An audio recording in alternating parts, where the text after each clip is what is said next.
right? So just deal. It's fine. You gotta be you. Yeah, that's very true. You have to, the way I see it is, remember, you're the expert in that particular research. And so all they're trying to do is help you improve your project, and that's it. And to me, when I scheduled my oral exams, I think I felt confident that at that point I was gonna continue on and just be ABD and then finish out the project. So yeah, you should be good. If you don't feel stressed, then yeah, more power to you. I mean, I hope so. One of my advisors shared basically that same sort of sentiment and advice with me, and um, it sort of sunk in when we had a few conversations, and she was like, I know some of what you're talking about, but I don't know what you're talking about. He believed what I was talking about, but it was just basically her way of saying like the same thing, like you know more about how all of these topics sort of intersect with each other than anyone on your committee. So that was really good to hear. Mhm. Especially with all of the kind of cutting edge emerging work. It's really well said, Danny. You're the expert, and your professors are not really going to be, given what you're trying to do in the world. So Mhm. you got everybody's rooting for you, and yeah, you got this. Awesome. All right. Well, for all of you who are just joining us, we're just about less than 1 minute out from the start of our webinar. So give us a minute or get cozy, get yourself a beverage, and we will get started here in just a second. Oh, it's 4 o'clock. It just turned. That was literally just a second. So thank you everyone for joining us. I am Liz Perry, president of Crook Canyon, and joined with my co-moderator, Rebecca Renteria, also at Crook Canyon. And before I introduce our distinguished speaker, I'm just going to go through some of our usual introductory slides. If this is your first time on a Crook Canyon webinar, we are a nonprofit research and education center here near Mesa Verde National Park in Southwest Colorado. If you are joining us for the first time on Zoom, you can put your questions in at any time. Please use the Q&A because our folks get to chatting in the chat and they might get buried.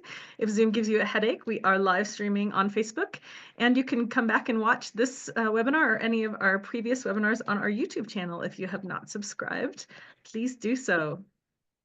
We'd like to begin with some acknowledgements. Crow Canyon Archaeological Center acknowledges the Pueblo, Ute, Paiute, Diné, and Jicarilla Apache people on whose traditional homelands our campus sits. With the work we're doing at Crow Canyon, we seek to bring light into the darkness of memory that these lands, waters, wildlife, and her descendants hold because of policies of removal, genocide, and displacement. We seek paths that support and align with Indigenous people and communities. And with gratitude, we honor the contributions of present-day Indigenous communities, descendants, and colleagues with whom we partner, who help guide our work and our mission every day. If you want to come in real life with Crow Canyon and not just on the webinars, we have some spring programs coming up that still have a few seats left. Living Memory, Cultural Convergences in Northern New Mexico in April.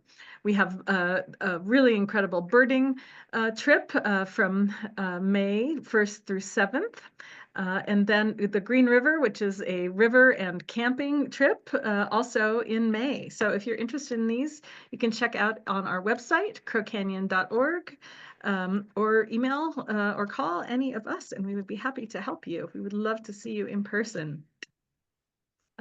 In the upcoming weeks, some more wonderful webinars. We have Scarlet Macaws with Mike Mathiowicz next week. And the week after that, we have Terry Godell, the 9-time World Hoop Dance Champion. So please consider jumping in the next couple of weeks as well.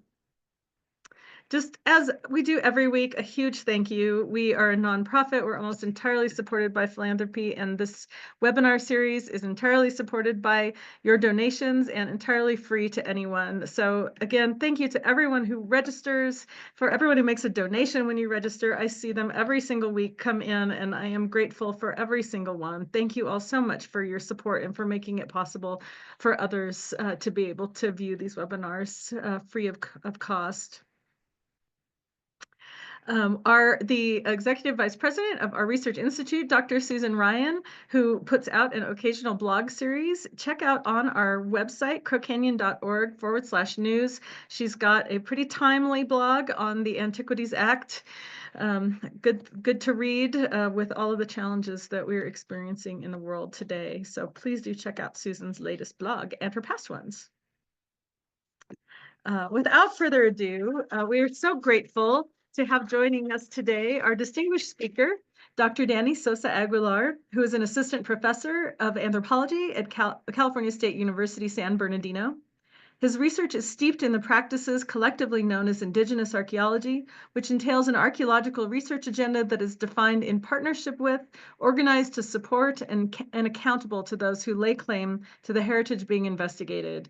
Danny has a history of incorporating undergraduate and graduate students into his research program while mentoring and developing new pedagogical ways to teach archaeological methods and collaborative techniques. And we were just chatting about his PhD work at Berkeley, and now his recent years as a professor at Cal State. Thank you so much for joining us, Danny.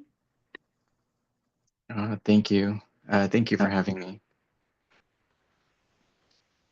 So can I start sharing my PowerPoint? Yes, please. All right. Okay. All right, thank you for that introduction, and thank you to all of you for attending this webinar today. I'd like to start also with the land acknowledgement. We recognize that the campus of Cal State University San Bernardino sits on unceded indigenous ancestral homelands, the land of the Gabrielino peoples, Chemehuevi peoples, Serrano peoples, and the federally recognized land of the Yuhavatabim of Seminole Nation. We recognize that every member of the CSUSB community has benefited and continues to benefit from the use and occupation of this land since the institution's founding in 1965. Consistent with our values of community and diversity, we are responsible for acknowledging and making the university's relationship with Indigenous people visible. By offering this land acknowledgement, we affirm Indigenous sovereignty and will work to hold Cal State University San Bernardino more accountable to the needs of American Indians and Indigenous peoples. This land acknowledgement has been developed by Indigenous people with the oversight and approval of tribal elders from these respective tribes to ensure Native American and Indigenous collaboration in higher education. Since this is a webinar, I know most of you are not in San Bernardino, so I ask you to take a moment to reflect on the history of the land that you occupy and the communities that have an ancestral connection to it. As another special note, since this is about the Abiquiú Mesa, please do not attempt to climb, hike, or visit the Abiquiú Mesa, as this is trespassing into the Pueblo de Abiquiú's land grant boundaries. So today's talk will be about my research called Indigenous Archaeology Through Consent, Consensus, and Collaboration. This is also an article that will be published in the American Indian Quarterly that will be coming out soon. I'd also like to acknowledge that all data and information and intellectual property presented here belongs to the Merced de Pueblo de Abiquiú. I'd like to express my gratitude to everyone on this list, as the Abiquiú Mesa Project was only possible with the participation of many collaborators and stakeholders. All right, so let's get started. So let's start with an overview of defining Indigenous archaeology. So the discipline of archaeology has had, and in some cases continues to have, a horrible relationship with Native American groups that does affect how archaeologists do research today. There's pitfalls, problems, and unintended consequences that stem from a long history of archaeological research that appropriated the history of American Indian ancestors. Elders and traditional spiritual leaders have criticized archaeologists and historians for believing to be the sole stewards of the past while raising their voices concerning the Western perspective of Native American history. Indigenous archaeology, or IA, is deeply connected with the long history of outcry by Indigenous people fighting to have a voice in interpreting the past. The history of Native American civil rights movements is essential to understanding the importance of including Native American voices in research and serves as a framework for developing collaboration within an IA framework. For example, in the 60s and 70s, the American Indians Against Desecration, or AIAD members, protested the quote-unquote Indian expert, who was the academic scholars who claimed to be the expert on Native American culture. Their protest also claimed that research only benefited research and academics. So we must acknowledge this long history of American Indian resistance and survivance since European contact. New archaeology research practices that stem from this post-colonial critique, decolonizing anthropology, and IA literature begins by crediting the major influences of American Indian voices. These voices continue to critique the discipline of anthropology to challenge the Western narratives of Native American histories. The Abiquiú Mesa Project. So in this presentation, I will define and propose how to do archaeology in an Indigenous archaeology framework that prioritizes consent, consensus, and collaboration, as demonstrated by the AMP project. The Merced de Pueblo de Abiquiú is referred to as Pueblo de Abiquiú for the community's historical connections with Hopi Genízaro Pueblo Indians of Tewa descent. Settlements like Abiquiú served as buffer settlements to protect Spanish settlements from raids during the 18th century. These settlements are unique as people living in them have a complex history of identity and belonging. The Pueblo de Abiquiú is a land grant and operates under a representative government body known as the Merced Board. The elected officials host community meetings to manage their lands, grant permits, and authorize the everyday comings and goings. On the other hand, the Pueblo de Abiquiú Library and Cultural Center has been at the crossroads of projects concerning Abiquiú's history while showcasing local artisans through events that draw local and neighboring Pueblo communities. The Library and Cultural Center operates as a library with educational programs for the community while also acting as an archival repository for everything historical related to Abiquiú. This puts the Library and Cultural Center between researchers and the community. The Pueblo de Abiquiú has a vibrant and complex history that ties people's movement across different landscapes, including the Rio Chama Valley, the Jemez Mountains, and the Rio Grande region. Indigenous archaeology works as a collaborative framework. Collaboration is a continuum or a spectrum where interaction between Indigenous communities and archaeologists can be different for each project. In any case, the relationships that develop during collaborative projects promote multiple historical perspectives that become relevant to communities that participate in archaeological research. Plenty of collaborative projects have demonstrated the wealth of historical knowledge emerging from partnering with Native American and descendant communities. Scholars like Sonia Adelaide, Chip Caldwell, TJ Ferguson, Sarah Cowie, Randy McGuire, Kelly Hayes Gilpin, Claire Smith, just to name a few. As it stands now, archaeologists have no choice but to collaborate with tribal entities. The collaborative approach can keep research bias in check due to constant communication among multiple participants that can create instances of quote-unquote braiding knowledge together. Archaeological projects and institutions must adapt to best suit how to produce and understand knowledge about the past while acknowledging Indigenous knowledge that frames the past in a different perspective. This framework has demonstrated positive results in developing scientific knowledge while practicing archaeology that recognizes Native American perspectives and traditions. The collaborative relationships can develop into mutual relationships and ultimately, in an Indigenous archaeology collaborative framework informs how we can conduct archaeology research in the United States that holds researchers accountable to the communities whose history we study. So why consent and consensus and collaboration? So to establish accountability, archaeologists must define consent and consensus with their collaborative partners, as these concepts play a major role in how we approach research design and interpretation while establishing a collaborative approach that promotes project collaborators as equal partners. We know that Indigenous or descendant communities can either make or break an archaeological project. For that reason, archaeologists must seek the consent of Indigenous or descendant communities involved with the project. In the Abiquiú Mesa Project, or AMP, consent is achieved through capacity, communication, and voluntariness, demonstrated through a community-informed project proposal and a co-written Memorandum of Agreement, or MOA. The project's collaborative approach is flexible to recognize the mandates, goals, and deliverables established through the consensually written MOA.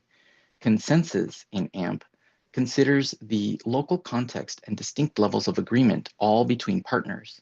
Additionally, different forms of consensus can benefit toward project success, community participation, establishing rapport, earning permissions, improving research design, and sharing knowledge.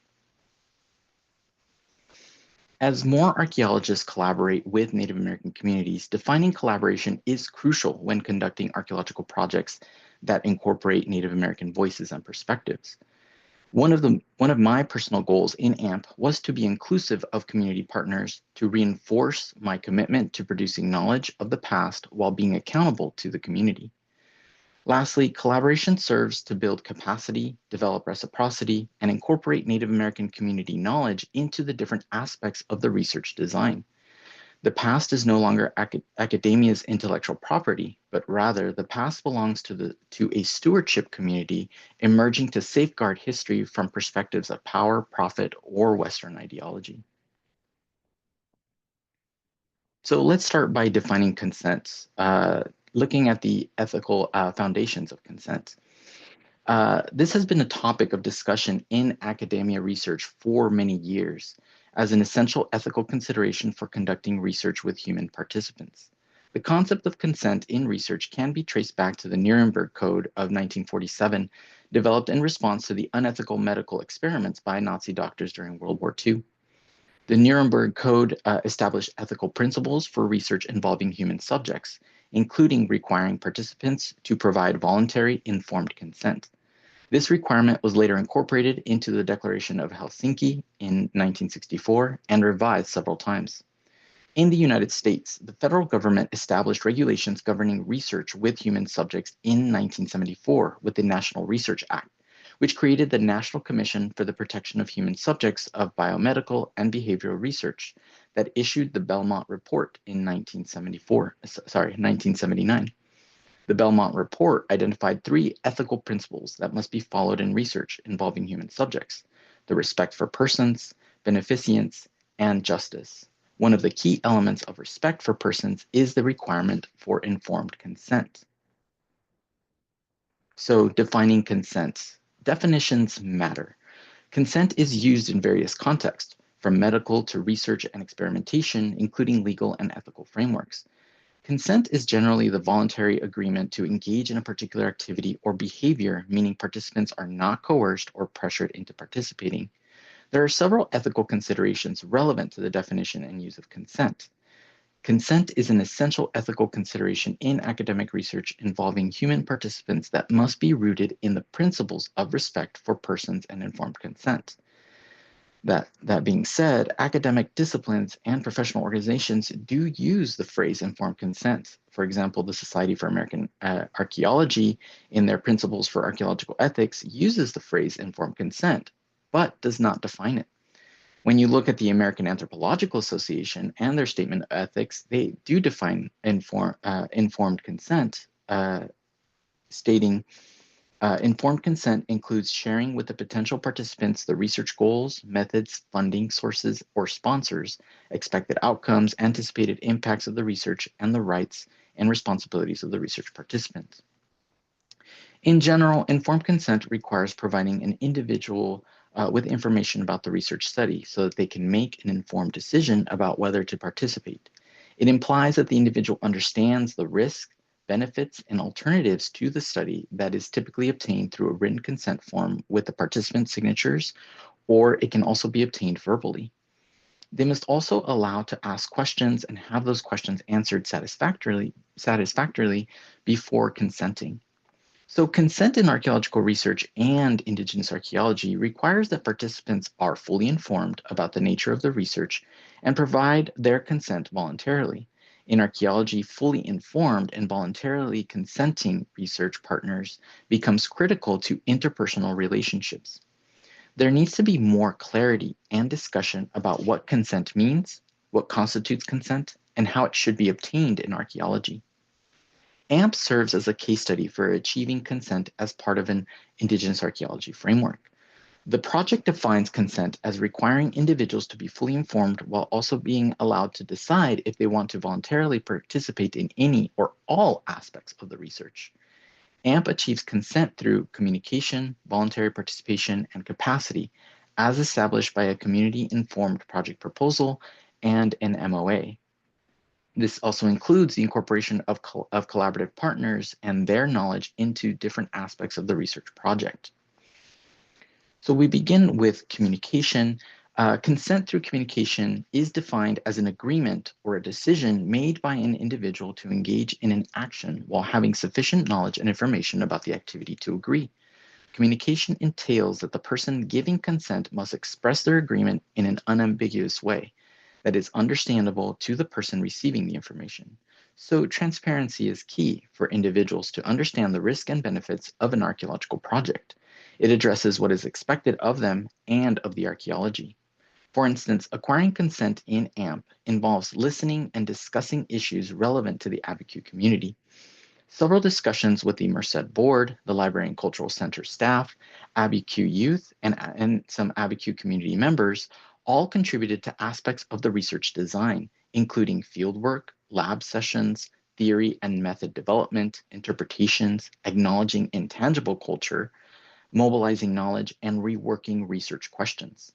Communication is critical in to community partners, and the inclusion of their ideas matter. As such, incorporating community feedback into the project's proposed mandates, milestones, goals, and deliverables help address the concerns and questions brought up by the community. With the help of Mr. Bernardo Archuleta, or Bernie, AMP's proposal was presented to the Merced Board. I was fully aware that consent from the Merced Board must be freely given without coercion or undue pressure of academic deadlines or publication schedules. So voluntary consent requires that researchers ensure that participants are fully informed about their right to refuse to participate or to withdraw from the study at any time without penalty. As a result, AMP was approved under strict restrictions on publicizing research at academic events and public forums. This restriction is just one of many examples of consent through voluntary participation. Voluntariness means that the person giving consent must not be forced, threatened, or manipulated into agreeing to the activity. A memorandum of agreement document was drafted to ensure that mutual agreement about AMP's role in the community. It serves as a compromise to mutually allow the researcher and the community to agree under a written form of express consent, similar to when an individual signs a consent form before undergoing a medical procedure. The MOA was co-written by myself and Bernie, and then revised by the then Merced Board President, Mr. David Archuleta. Co-writing the MOA acknowledges Abiquiú's community members as stewards of their history and as partners in researching their cultural resources. Later drafts instituted clauses that ensured Abiquiú's autonomy over the archaeology through a list of community mandates. A collaborative effort between the Merced Board and the Library and Cultural Center led to the most crucial required mandate to involve Abiquiú youth participation. Other mandates mentioned procedures regarding artifact collection and return, data collection and dissemination, human burial protocols specific on Abiquiú youth involvement, and appointing a board-assigned community member to oversee the project's progress. In addition, the MOA laid out the same mandates, milestones, and goals and deliverables from the project proposal. After several drafts, the MOA was approved by the Merced Board. The voluntary participation of community partners in this process allowed the Pueblo de Abiquiú to consent to their terms. Specifically, the mandates give them control over what happens to them, their history, and their cultural resources. In archaeology, limiting when, where, and how research is publicized decreases the risk to community partners. After all, community control of research asserts and reinforces their sovereignty while promoting an ethical foundation to the idea of individual autonomy and respect for human rights. Effectively, consent establishes a capacity for strong community autonomy. Capacity enables the person to understand the nature and consequences of the activity they agree to and can make a rational decision. Recognizing community members as stewards of the past is vital in creating opportunities for them to voice their perspective on their history with their consent and acknowledges their capacity as principal contributors to the project. AMP and the Library and Cultural Center provide the space for Abiquiú youth to learn about Abiquiú's history through various interactions with teachers, Abiquiú elders, and outside researchers. The knowledge produced by archaeology becomes part of the shared knowledge that is then incorporated into the historical discussion among elders and youth. Typically, elders have a lot of history to share, allowing the young generation to interact with their history. Abiquiú youth participation in AMP enables the young generation to contribute to the discussion, permitting elders and youth to participate together in mastering their history. As Sonia Adelaide suggests, scientific and indigenous knowledge becomes part of the community's history. In this case, incorporating Abiquiú's elder history and the archaeological record elevate the level of scholarship produced. Archaeology's real-world social, economic, political, and cultural implications on local and descendant communities, like the one in Pueblo de Abiquiú, begins with communication, voluntary participation, and capacity to achieve consent in archaeological research. We then move on to consensus, and I'll start with consensus in academia. Consensus signifies a general agreement or a shared understanding of a particular issue or decision in an essential and in decision-making in many fields, including politics, economics, and science. Despite its importance, defining consensus in academia is challenging, as different disciplines provide unique contexts and levels of analysis.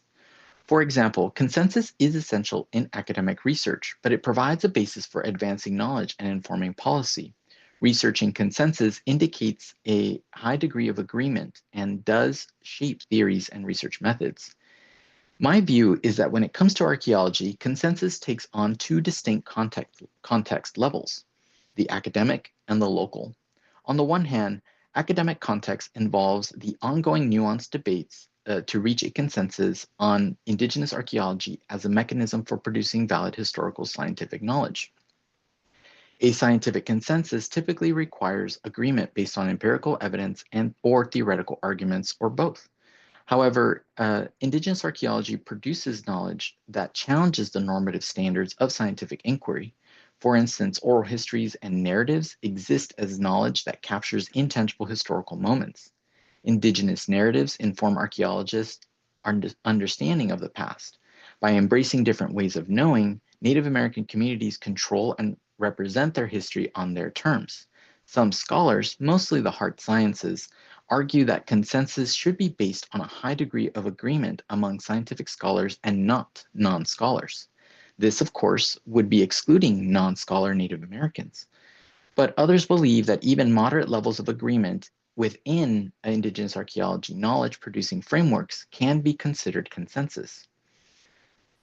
Then this brings me to talking about multivocality, or multiple perspectives, help decentralize archaeology and the power that institutions have over human history by detracting from the traditional historical archaeology narratives.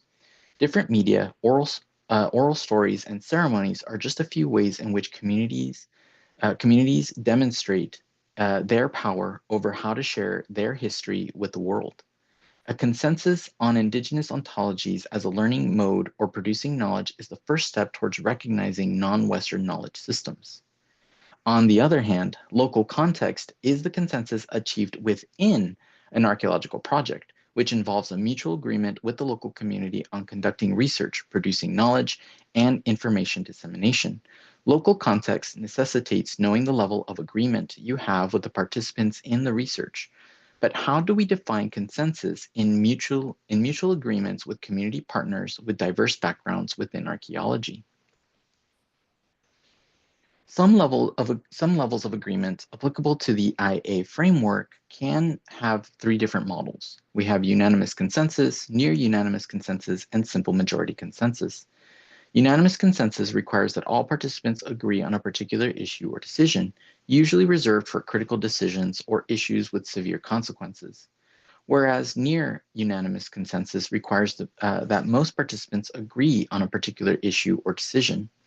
In addition, simple majority consensus usually requires 51% among those participating to agree on a particular issue or decision. As archaeology becomes more inclusive, understanding consensus through the local context of different levels of agreement can yield positive research results for science while still contributing back to the communities whose history archaeology studies. AMP achieves consensus by focusing on local context and explores the different levels of agreement. Consensus as different levels of agreement entails discussion, negotiation, and in some cases, compromise to work together and reach a common goal or outcome. AMP achieves these outcomes through different levels of agreement by illustrating examples of unanimous and near-unanimous consensus. This means that consensus occurs throughout different aspects of the project. This allows the opportunity to make collective decisions where all parties involved have decision-making power and have a say in the outcomes. In particular, the MOA represents a point of discussion and negotiating to work together. A co-written MOA with the Merced Board supports Pueblo de Abiquiú's sovereignty over its history and information produced by AMP. Mutually based agreements can establish a consensus approach to research, where the Merced Board and AMP work together to build on existing knowledge and address concerns about the project. Archaeological projects pose many risks when presenting research on a community's history and culture. So, establishing community-mandated goals in the MOA helps minimize AMP's risk. The decision to implement a vetting process for all public talks about AMP come with a unanimous consensus from the Merced Board. The Pueblo de Abiquiú is a land grant and does not contain a position related to historical preservation or positions like a tribal historic preservation officer, a THPO. Instead, the Merced Board appointed Bernie with the responsibilities of a THPO, or in this case, Bernie's position could be dubbed as a Merced Historic Preservation Officer, or a MIPO. So before a public talk about AMP, the MIPO vets the slides and information presented. So long as the presentation was not recorded or live streamed on social media sites, public talks were typically approved. Public talks with already vetted information are permissible and do not require vetting, so long as no new data or information regarding the Abiquiú Mesa is presented. Having the Merced Board approve AMP's proposal meant that the project had the consent of the governed. However, in a representative government, community members can disapprove of the decisions made by their elected officials. It was important to me to reach out to as many Abiquiú community members to ensure AMP's approval among the community. This meant participating in local events hosted by the Library and Cultural Center. These events presented an opportunity to inform community members about the project. Abiquiú community members voiced an invested interest in the project. Based on the discussions, Abiquiú community members gave a near unanimous praise for the project, especially the part where AMP incorporates Abiquiú youth as paid interns in learning about Abiquiú's history. One of the most positive responses to the project was the inclusion of Abiquiú youth as paid interns, and it was so strong that it became a mandate written within the proposal and also within the MOA. Prioritizing this community's request ensures the project includes community feedback. The project's impact on the community is essential in measuring a project's overall success. And so the last aspect of AMP within an Indigenous archaeology framework is collaboration rooted in what's known as what I call covenantal, civic engagement, and service learning practices. Current collaborative literature encompasses a broad methodological array of ideas that no single method captures the best way to approach a collaborative project. Collaborative studies open new possibilities for archaeology to hold scholars accountable for their research by allowing various stakeholders to participate in the project. AMP carries out a collaboration rooted in the inclusivity of Abiquiú community members. The principal collaborative methodology for AMP strives to follow Sonia Adelay's community-based participatory research method. Adelay's approach of partnership, working together, and reciprocity touches on the importance of productive and ethical research results. Such an approach provides the community sovereignty over its history through leadership-vetted procedures and agreements established within a memorandum of agreement. This conscious effort to prioritize community mandates in decision-making processes in partnered research builds community agency, community control, and a level of community autonomy within the project. Two people have significantly contributed to AMP, Bernardo Archuleta, or Bernie, and Isabel Trujillo. Both must be recognized as part of Abiquiú's community members as partners that encapsulated one of the main principles of the community-based participatory research. A partnership with the Pueblo de Abiquiú forms a co-created research project that embodies Abiquiú's community members' concerns into different aspects of the research design. The early stages of AMP closely resembled what I call a covenantal collaborative archaeology that focuses on developing agreements, project goals, and methods between the archaeologist and the community. This approach emphasizes community interest and decision-making process involving multiple stakeholders like archaeologists, indigenous and descended communities. At the covenantal stage, AMP successfully incorporated Abiquiú community members' interest in addressing research questions, determining the project location, and listening to feedback. The collaborative project spanned roughly 4 years, starting in the summer of 2016. Most of the archaeological investigations occurred during the summer months of June and July, but developing a trusting partnership requires time and effort. So for the rest of the year, there were planned visits to the Pueblo de Abiquiú. Visits served as an opportunity to discuss feedback on project goals, share the research progress, and discuss what events to present the research. Data and analysis from the project are shared with the community partners and presented at general community meetings. Community member feedback throughout the project was welcomed and encouraged.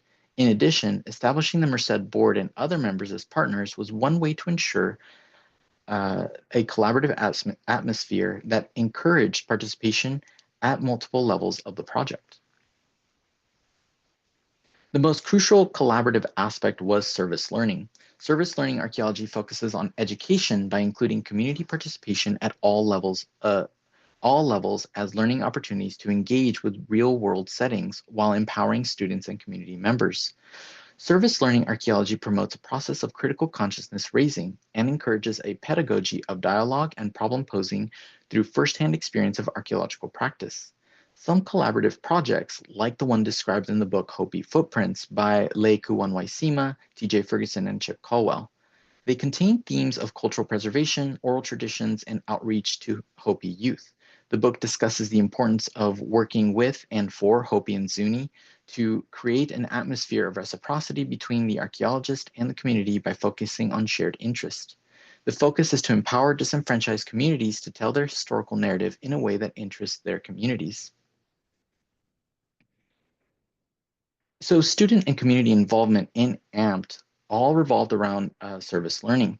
Tools for service learning attempt to expand new forms of pedagogy that best fit the communities involved in the archaeological process.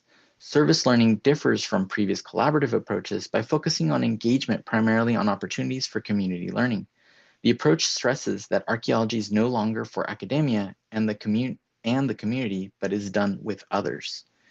The benefits of this method incorporate a level of reflection that mandates archaeologists to work with students and community members in building modes of knowledge. As part of the service learning method in AMP, Abiquiú youth were paid interns in the project. Interns were primarily from middle and high school grade levels. Their participation included, but were not limited to, survey, excavation, lab analysis, research, attending talks, presentations, and educational field trips to local archaeology labs and other archaeological sites with ongoing projects. One example was that each intern was taught to use a compass, but not before introducing a little geometry and geography during the training. Within the first week, interns learned to find their bearings and use the Trimble Global Positioning System, or the GPS, to orient themselves for the next transect. Each ceramic or lithic found presented an opportunity to do their scholarly research and dive into archaeological knowledge. Each intern had a unique experience. For some, this was an opportunity to learn about career paths brought on by a college education, and for others, it reinforced subjects like reading, writing, and math while learning about their history. AMP adopted a Freire-like pedagogy to create a dialogue that acknowledges the validity of Indigenous knowledge established within a collaborative partnership. Interns were an important component in acknowledging the validity of Indigenous knowledge by allowing them to produce knowledge relevant to the project and the community. For example, in 2018, interns were tasked with making decisions on which artifacts to collect, analyze, and perform research. Interns participated in an extensive survey and mapping of the Abiquiú Mesa that spanned over 4 weeks. The interns would come to a consensus on certain artifacts that were interesting to them, creating a random judgmental sampling strategy for gathering data on the survey. A small sample of the artifacts were collected and taken to the Library and Cultural Center for cataloging and intern research. We used the Library and Cultural Center as a field lab where students could research some of their favorite finds and combine all of their knowledge into writing their own stories that connect the artifacts to the mesa. Armed with academic knowledge and Abiquiú intern curiosity, the knowledge produced creates a decentralized expertise that detracts from the traditional historical archaeological narrative or scientific knowledge producing mode. Some interns shared their oral histories and knowledge about the artifacts based on what their parents taught them. In another example, in 2019, interns participated in an activity involving petroglyphs found on the mesa.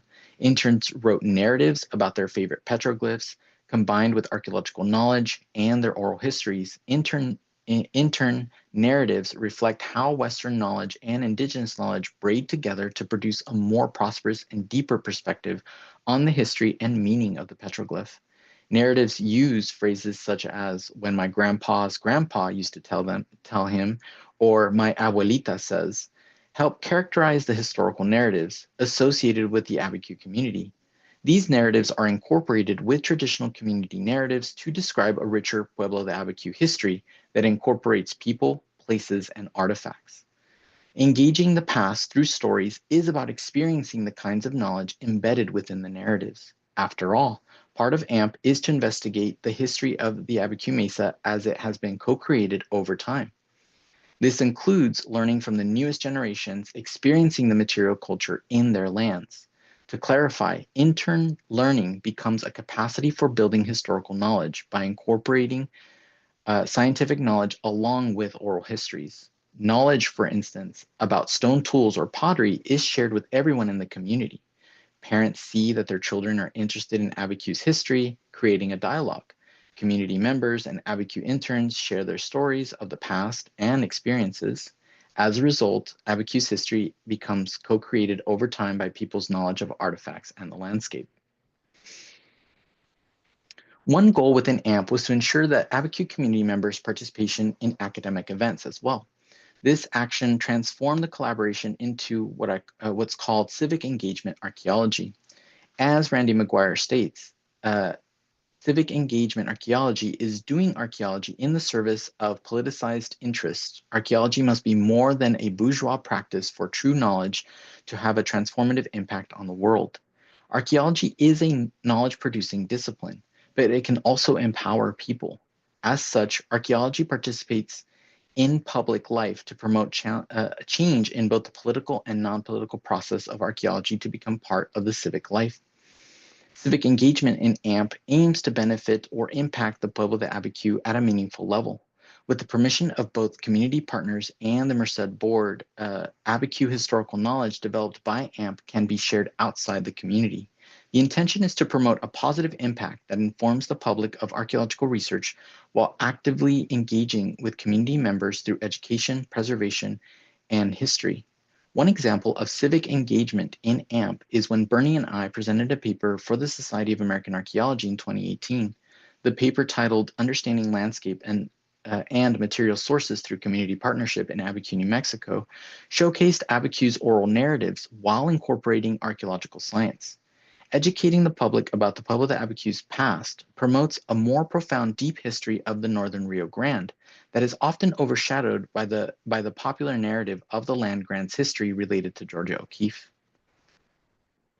However, Indigenous archaeology isn't perfect. There are also some issues that did come up during the project.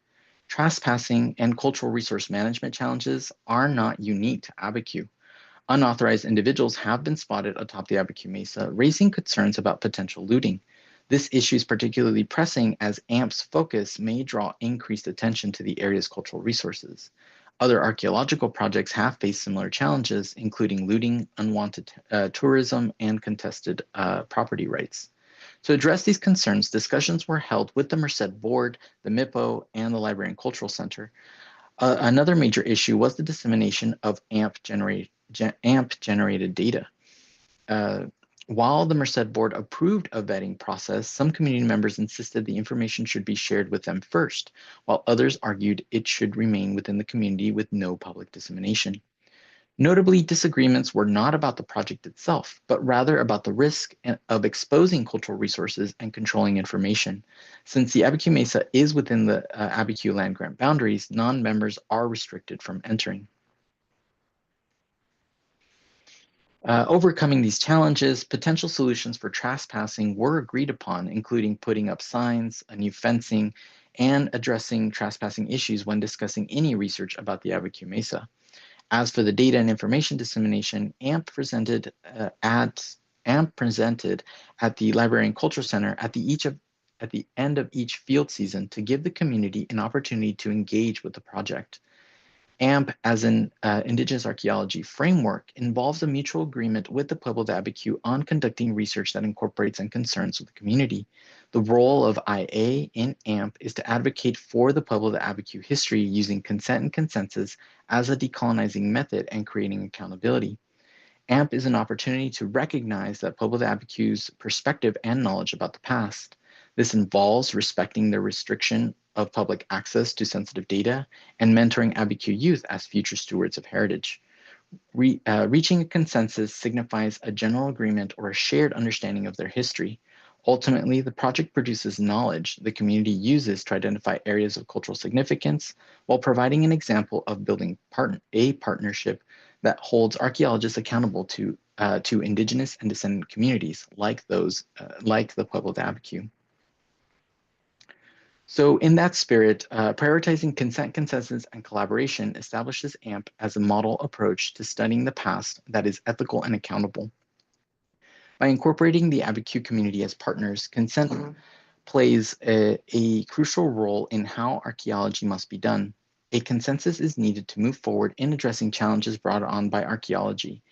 And lastly, collaboration serves to build capacity, develop reciprocity, and incorporate local knowledge about the past.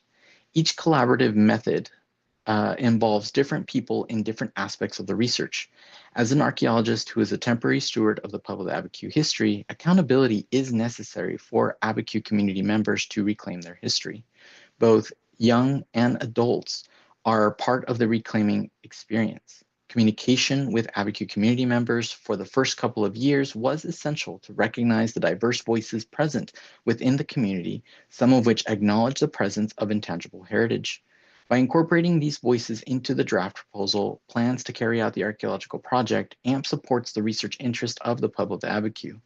A collaborative methodology allows the Abiquiú community to tell its history as it has been co-created by landscape narratives and material culture.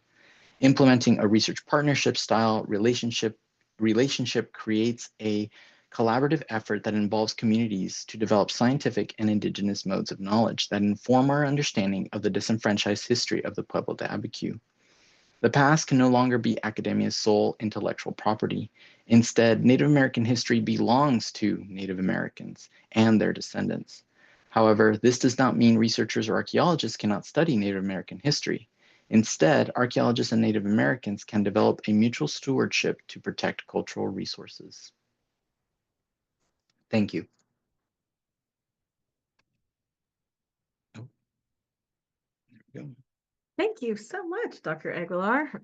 Really incredible project, and I've been curious about it for a long time. So it's, we get up and around Abiquiú sometimes, but haven't run into you up there, and I've been very interested to know how the project was developed and going on.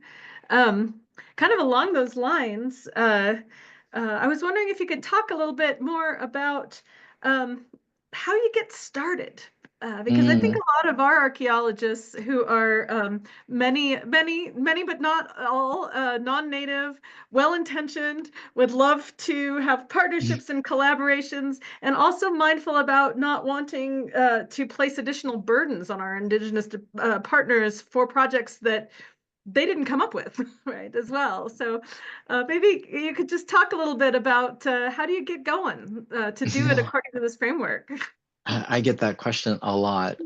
So I think it really begins with the genuine interest in the community itself, not necessarily going there with the intention to already start a project. I think it just begins with developing friendships.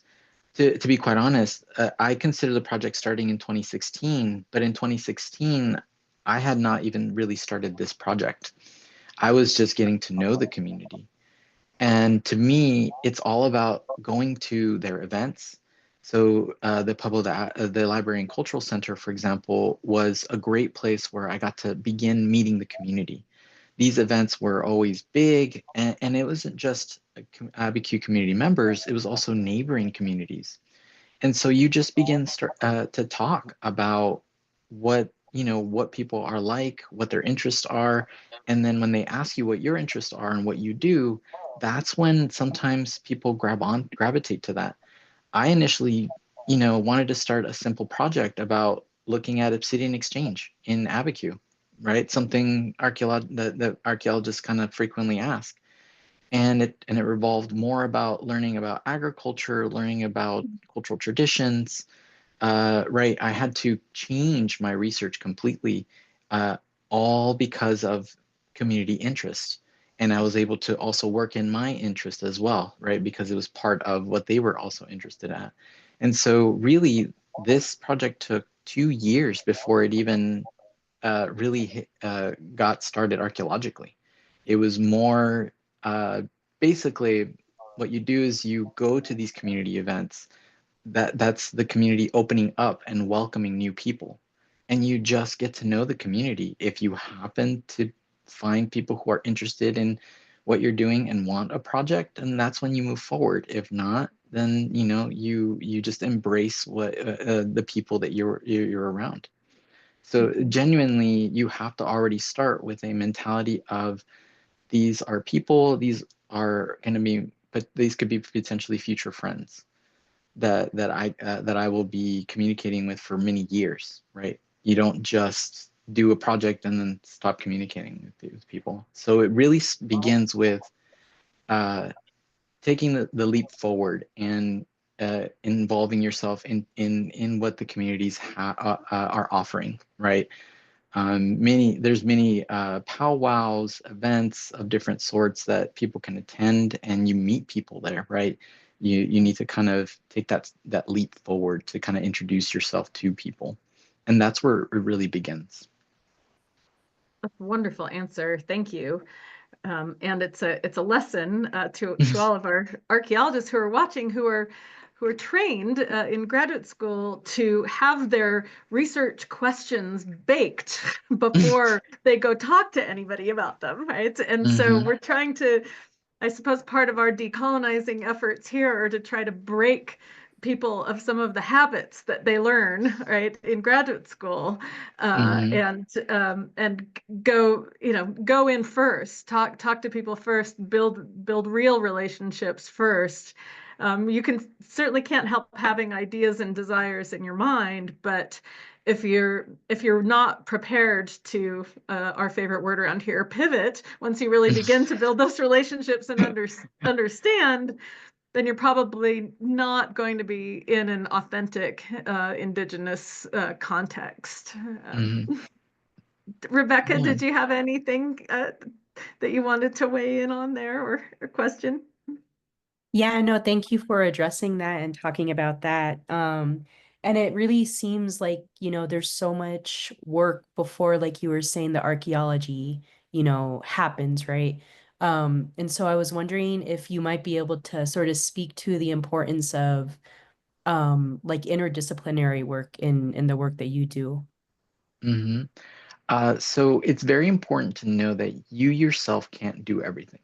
And so it's very important that you reach out to other scholars in terms of expertise to kind of help you with the project. So for me, a community who wanted to know more about agriculture, that was something new to me. So aside from me learning about agriculture, I had to also reach out to a couple of other students or other professors about understanding pre-contact period agriculture in the Southwest. But it also involves getting to know how kind of, in a sense, you kind of have to do a little bit of ethnography. And archaeologists are not necessarily trained in um, methodology.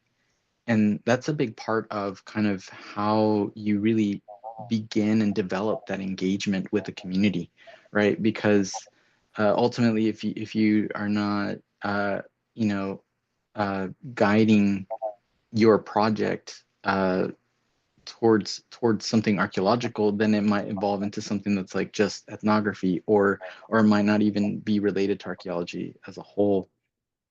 Um, so I think it's very important to make sure that you also get to know other scholars who are working with those communities as well, because it's not just you who benefits from that, it's also the community that benefits.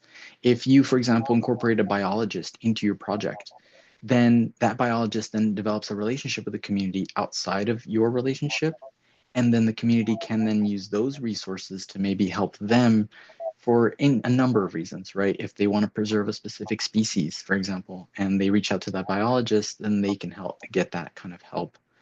And that's very important. So know that archaeology, again, is not a solo endeavor anymore. It really is the community, other scholars, uh, and anybody, and all the stewards that are part of the project.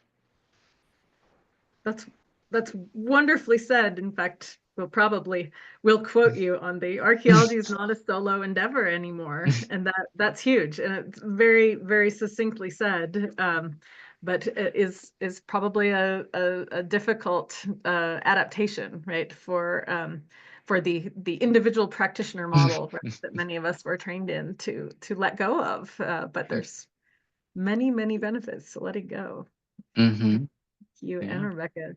There's it's kind of the same question I've gotten from a couple of folks, some who are texting me directly and some who are putting it in the Q&A, which is do the other communities, other Eastern Pueblos, other Western Pueblos, other tribes like in nearby communities, Ute tribes, Sikari, Apache, do other people have either ancestral connections or interests to the Mesa, to the Abiquiú area? And is that something that you worked with or were able to engage with in a similar kind of consent and collaboration model? So unfortunately, I didn't, because the land grant, so the Abiquiú Mesa is within the land grant boundaries. I Right. tried to focus it more with the Abiquiú community. There are probably connections for sure with Plains Indians, and also with Navajo and Hopi as well. Abiquiú for itself was a very highly contested area in terms of identity, in terms of the amount of movement that people navigated that space, right? It was an area where it was what's called a buffer. Abiquiú was raided a lot. And so what that means is that there is a lot of people within Abiquiú that have a lot of that identify with multiple different identities, and it's not just Hopi Tewa. And so I tried to be more inclusive of that, but as the archaeology continued to work, it was mostly related to Tewa material. So I just kept it relevant to that. And part of the collaboration involved that I only work with Abiquiú. So I was not necessarily allowed to reach out with anybody, given that this was within the land grant. As I'm hoping that for future research, as I'm working with stuff that's within like the national forest, that stuff I would be able to reach out to more communities. It would be more appropriate to do that. But because this is Abiquiú's land grant and it was theirs, I respected their request to just work with them and keep that information within the information and data within Abiquiú. No, that makes sense. Sort of a retroactive question that came in while you were talking about it was an observation from a listener that that the mayor said that Abiquiú is a colonial governance structure imposed by Spain Mhm. on the populations. And does that matter? And obviously it does, right, in this context. Yeah. And it was difficult because I know my advisor, for example, said that I should reach out, especially to other neighboring communities in the Eastern Pueblos. But it seemed, as much as I agreed with him, I also had to be careful about navigating that space because it was, again, a request by Abiquiú to only work with the community and keep it within the community. And so that was I think that's what I prioritized, and I kept it that way, right? And now that I do these talks or discuss, and my dissertation research, now that it's been published, it makes sense that these communities can then access that information so that they can be informed of that. And that's what Abiquiú was okay with, right? So it just really is navigating that space between the communities, um, uh, method of dissemination of the information versus kind of what I wanted to kind of do and branch out. And so it's always good to just go back to understanding what we mutually agreed to and uphold that particular principle. Absolutely. Thank you for explaining. We've got a great question around collaboration from a longtime federal archaeologist who points out that the most interesting research questions they have encountered comes from working with their tribal partners, and asks, did you have any questions that you weren't expecting that the Abiquiú community was interested in looking at or having answered by this project? So for me, it was definitely uh, the agriculture. So I'm more of a obsidian, lithics, trade and exchange kind of researcher. Those are kind of like some of my interests. And when I was taken up to the Abiquiú Mesa and I saw these rock alignments, it was I was taken aback. And so their questions on like who was here, what kinds of things were planted, those were their questions that kind of surprised me because I was just thinking about lithics and obsidian. So for me, it was more about the broader implications of like who the people were.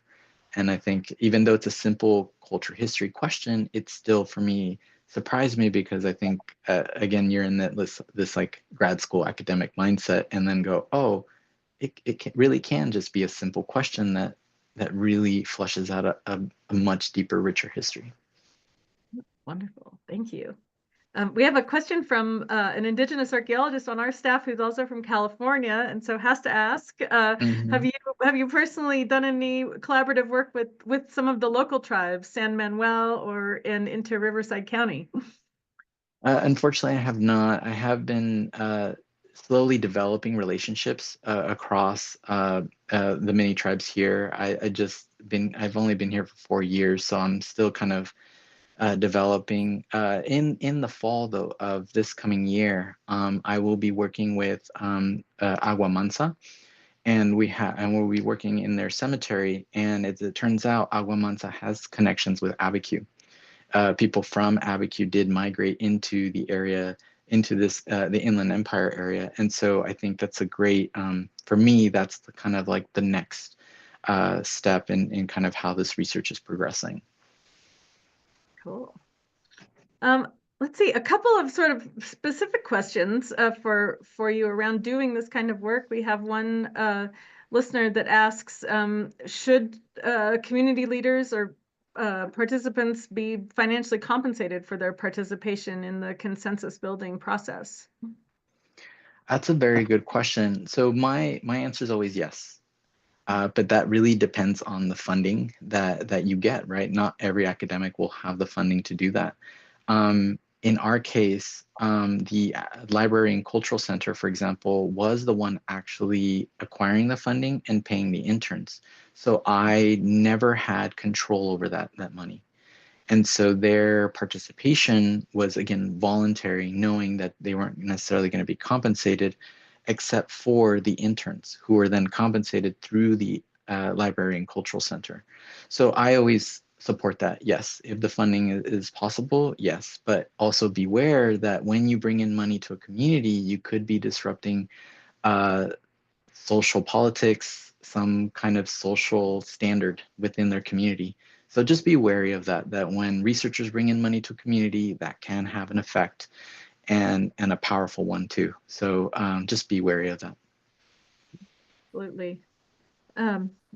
Kind of back to another question you probably get a lot, similar to how does one get started? Someone asks, if you are an outsider to the communities and you'd like to try to build relationships, what's an appropriate and respectful way of going about that? So I did mention the going to their public events. That's always like the number one thing to do.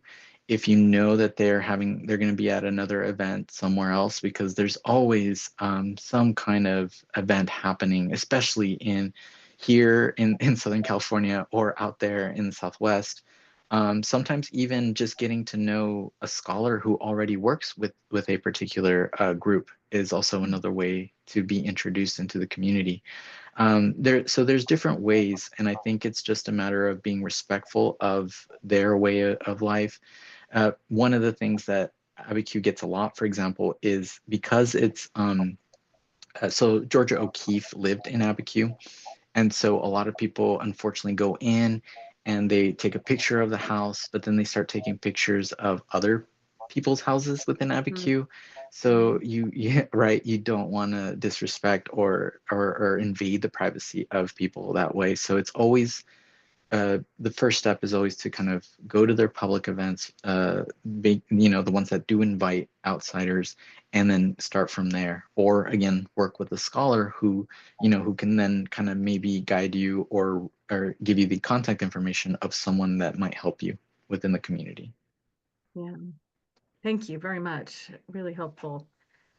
Here's a question that we ask ourselves every day, and you probably do too, is do you anticipate challenges with consensus collaboration projects involving federal funding, giving and rollback of DEI initiatives? How are you feeling on that front right now? We have our feelings too. So. I think it really begins with the principal investigator. It really comes down to that. If you want to do a project that is all that, right?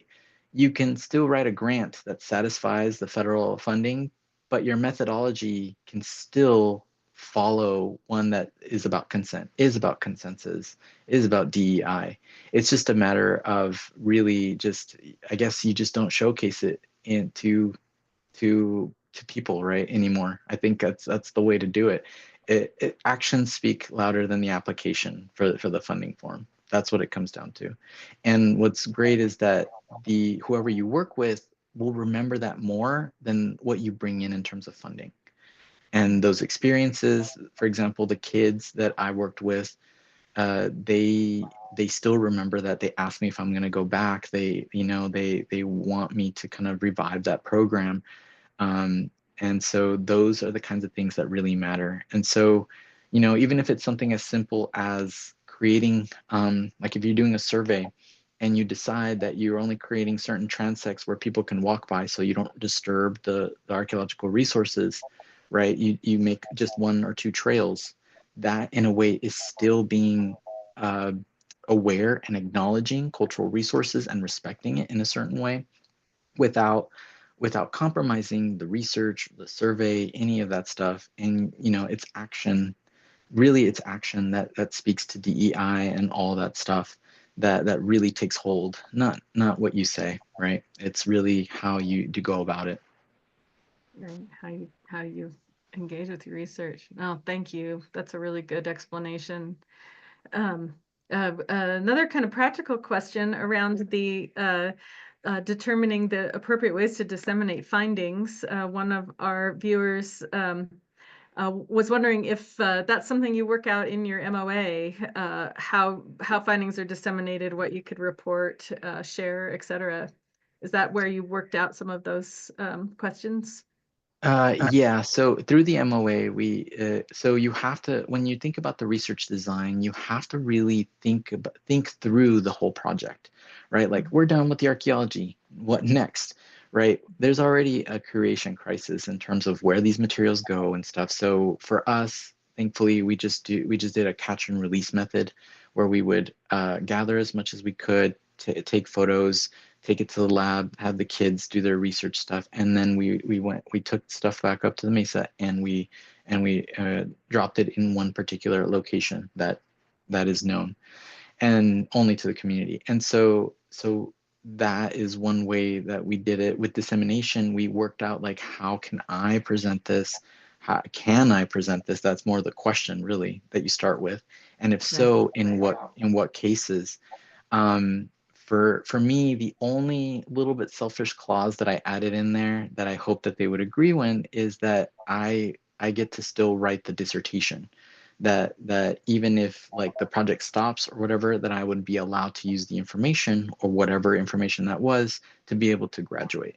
So that was the only clause that I added that I thought was a little bit more beneficial to me, but also kind of to move, my career forward as well. But making sure again that everything else in there was more to what the community wanted. Perfect. Thank you.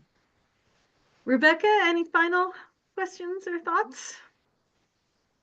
Just thank you for being here, and it's just such a great example of the local work that can be done, and just sort of the model of consent as a framework is just pretty powerful. So thank you so much. Yeah, this will be an article published in the, excuse me, it is this this talk that I gave will be an article published in the American Indian Quarterly that will be coming out soon. I believe 48.3, that's the edition.